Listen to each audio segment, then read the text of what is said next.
أهلا بيكم. تخيل معايا إنك في وسط مناقشة مع شخص معين وبتحاول توصل وجهة نظرك، لكن فجأة بتلاقيه بيرد بثقة قوية جدا وبيقسم إنه صادق وبيعلي صوته كأنه بيحاول يقنعك بالقوة مش بالمنطق أو الدليل. ساعتها بتحس إنك متأكد لدرجة بتخليك تراجع نفسك وتبدأ تفكر يمكن هو عنده حق، يمكن أنا اللي مش واخد بالي. ممكن تكون مش عارف إنك في اللحظة دي بتتعامل مع شخص سام أو متلاعب، وغالبا هو شخص نرجسي. ممكن كمان ما تكونش عارف إن في اللحظة دي اللي بيكون فيها النرجسي مصر جدا على كلامه لدرجة مخيفة، بيكون غالبا بيداري كذب كبير جدا. النرجسي لما بيكون مصر على شيء معين لدرجة الهوس، فغالبا ده هو أكبر كذب عنده، لأن النرجسي مش بس شاطر جدا في الكذب، لكنه محترف في تحويل الكذب لحقيقة في عيون كل اللي حواليه. النهاردة هنتكلم عن اللعبة دي، إزاي بيعملوها وإزاي تكشفها قبل ما تكون أنت الضحية. أهلا بيكم مرة تانية. كتير جدا النقاش مع شخص نرجسي، مهما كنت مقتنع إن الحقيقة معاك ومهما كان معاك دليل أو أكتر من دليل، بتلاقي الحقيقة بتضيع وبتحس بالارتباك، وممكن كمان تشك في نفسك أو في إدراكك أو في الواقع. دايما بيكون عنده طرق ملتوية في تحريف الحقيقة.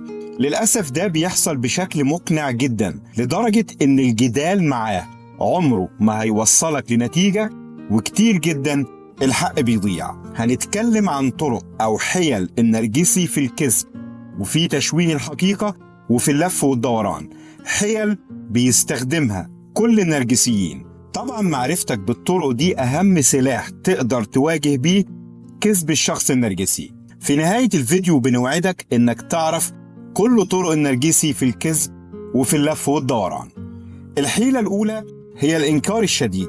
من أقوى وأوضح الحيل اللي بيستخدمها النرجسي في الكذب وفي اللف والدوران وتشويه الحقيقة هي الإنكار، وهتتفاجئ إنه بينكر بمنتهى الإصرار والقوة. حتى لو واجهته بدليل قوي جدا هتتفاجئ إنه بيرد ما حصلش. الإنكار عند النرجسي مش مجرد حيلة دفاعية، للأسف بيوصل بيه إنك تلاقيه مقتنع جدا ومصر على كلامه لدرجة ممكن تخليك تشك في نفسك. حتى لو واجهته بالدليل هينكر وبمنتهى القوة، لدرجة ساعتها إنك ممكن تحس إنه مصدق الكذب اللي بيقوله. طبعا رفضه المستمر للحقيقة ممكن يخدعك. ساعتها انت هتحس بإحباط وهتحس بالشك والارتباك، هتحس انك تايه. الحقيقة بتكون قدام عينيك، ومع ذلك لا قادر تقنعه ولا قادر تخليه يعترف بخطأه. الشخص السوي أو الشخص العادي المستقر نفسيا وعاطفيا لما بتواجهه بخطأ بتلاقي إن عنده استعداد يسمعك، ممكن يعترف بخطأه وممكن كمان يحاول يصحح من خطأه ويتحمل المسؤولية كاملة عن أي خطأ بيحصل منه. أما الشخص النرجسي رد فعله دايما بيكون محوره هو إنه يحافظ على الصورة الذاتية الوهمية اللي عايش بيها. ما يقدرش أبدا يتحمل إنك تواجهه بخطأه. غروره دايما بيصور له إنه أصلا شخص مثالي ما بيغلطش، مستحيل إنه يتراجع عن موقفه. هتحس كأنه بيخلق سيناريو أو بيعيد كتابة القصة في عقله بطريقة تانية خالص غير اللي حصلت واللي شفتها بعينيك. وهتحس كمان إنه مصدق كل اللي بيقوله. هتسمع ساعتها كلام من نوعية ما حصلش، لا طبعا ما قلتش كده، أنا مش عارف ليه أنت بتتخيل، أنت بتجيب الخيالات دي منين، أنا مش عارف ليه أنت بتتخيل كده، ما حصلش، أنت غلطان، أنت بتخترع حاجات، على فكرة مفيش حاجة من اللي بتقولها حصلت، ده مجرد خيال عندك. الجمل دي أو الكلام اللي من النوع ده بيكون هدفه التلاعب بذاكرة الطرف التاني أو إنكار الحقيقة، وبكده هيقدر يتحكم في الموقف لصالحه وهيقدر يتهرب من المسؤولية عن أفعاله. لو لقيت نفسك في موقف زي ده، صدقني ده مش مجرد خلاف في وجهات النظر. في الحالة دي انت قدام شخص نرجسي متلاعب بيحاول يتلاعب بيك وبالموقف لصالحه علشان يستغلك ويضيع حقك. الحيلة التانية من أهم الحيل اللي بيستخدمها النرجسي هي الإسقاط النفسي. بيستخدمها على طريقتين. الطريقة الأولى هي تشويه الضحية، ببساطة عيوبه الشخصية بيلزقها في الضحية. مثلا هو بيكذب وعارف إنه كذاب، ومع ذلك في أي خلاف بيتهم الضحية إنها هي اللي بتكذب. كل عيوبه سرقة، خداع، غش، خيانة، كل العيوب اللي أصلا بيعاني منها وبتسبب له إنه تقريبا بيكره نفسه لأنه دايما مخه مشغول بيها. لحظة الخلاف بتكون هي أسرع سلاح بيطعن الضحية بيه. الطريقة التانية اللي بيستخدم بيها النرجسي الإسقاط، ودي اللي تخص موضوعنا النهاردة، هي إن النرجسي ممكن يستخدم الإسقاط علشان يشتت الضحية ويقدر يكذب ويضيع الحقيقة وكمان يضيع الحقوق. إزاي بيستخدمها؟ لو فشل في إن الإنكار يوصله للي هو عايزه، الخطوة التانية هي إنه هيتهمك أنت ويرمي اللوم عليك. فجأة هتلاقيه بيقلب السيناريو بالكامل وبيسحبك لمنطقة تانية خالص. فجأة هتلاقي إن الخلاف بدل ما كان على أفعاله، هتلاقي إن الخلاف اتحول لأفعالك أنت، وهتلاقي نفسك فجأة في موضع المتهم.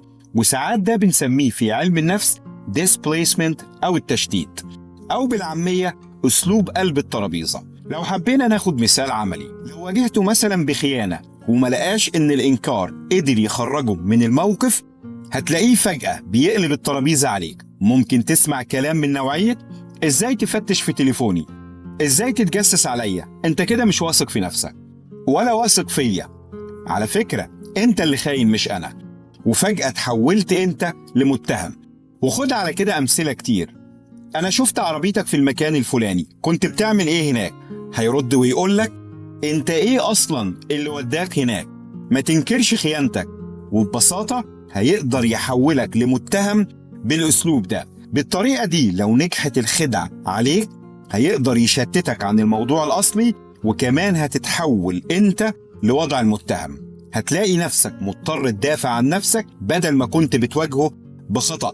أصبحت أنت بتحاول إنك تدافع عن نفسك. ممكن كمان يتهمك بتهمة أو خطأ شبيه بالخطأ اللي أنت بتواجهه بيه. زي مثلا لو واجهته بالتقصير في حقك، هتسمع الجملة المشهورة: شوفي نفسك يا هانم، ويبتدي يكرر لك لستة من الأخطاء.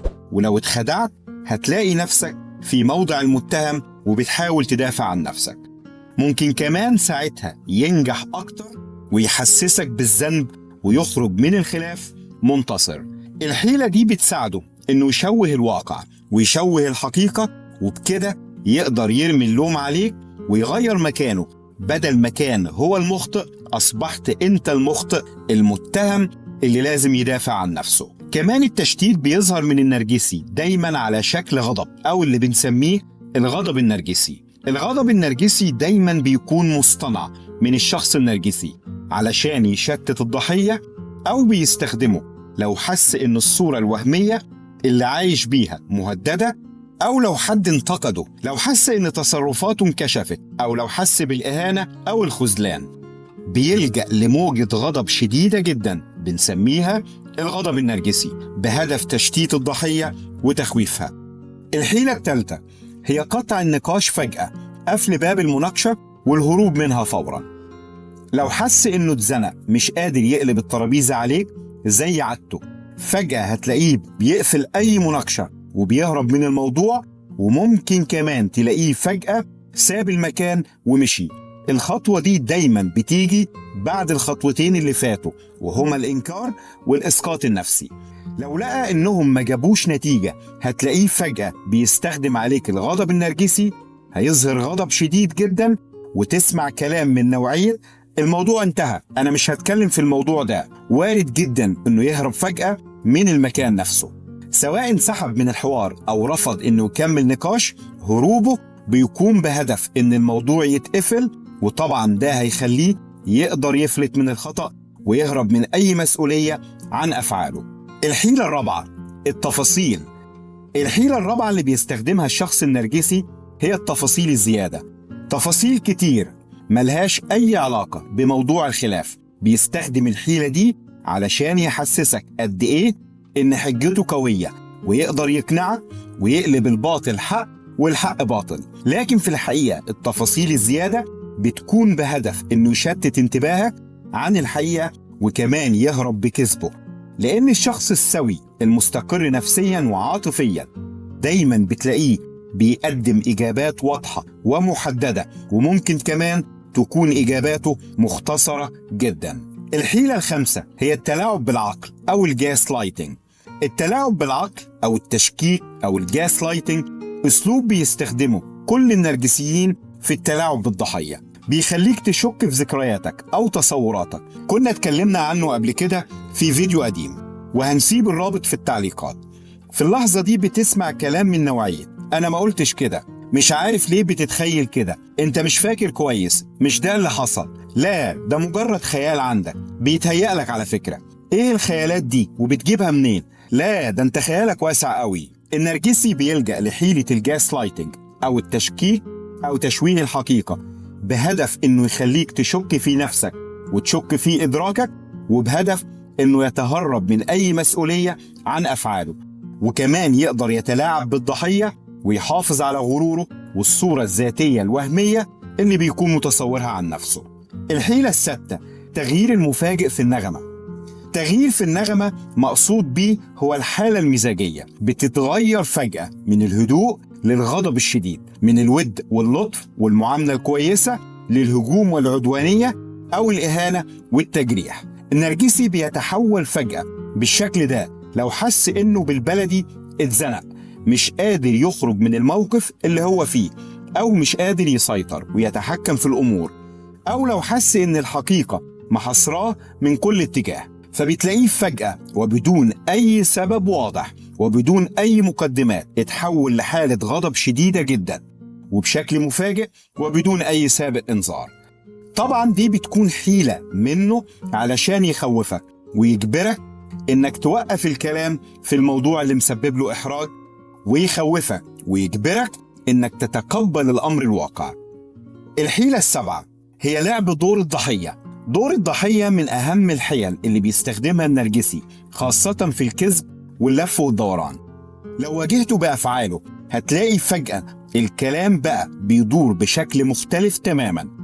هتلاقيه بيعكس القصة وبيصور لك قد إيه إنه اتأذى. هتسمع ساعتها كلام من نوعية أنت ما تعرفش أنا حاسس بإيه، أنت ما تعرفش قد إيه أنا اتظلمت. هتسمع كلام من نوعية عمرك ما بتفهمني ولا فهمتني، أنت دايما كده بتظلمني، دايما بتفهمني غلط. طبعا لو الخدعة نجحت عليك هتلاقي نفسك فجأة بتتعاطف معاه، وبدل ما كنت مظلوم أصبحت ظالم وجاني، وممكن جدا تتعاطف معاه.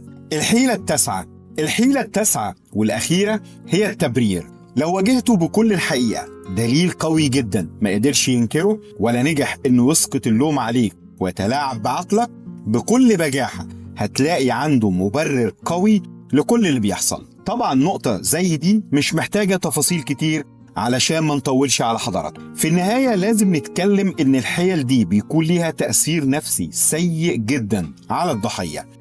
بمرور الوقت بيكون ليها تأثير سيء على الصحة النفسية للضحية، كمان بتزرع جواه شعور بالذنب والتشتت وفقدان الثقة بالنفس.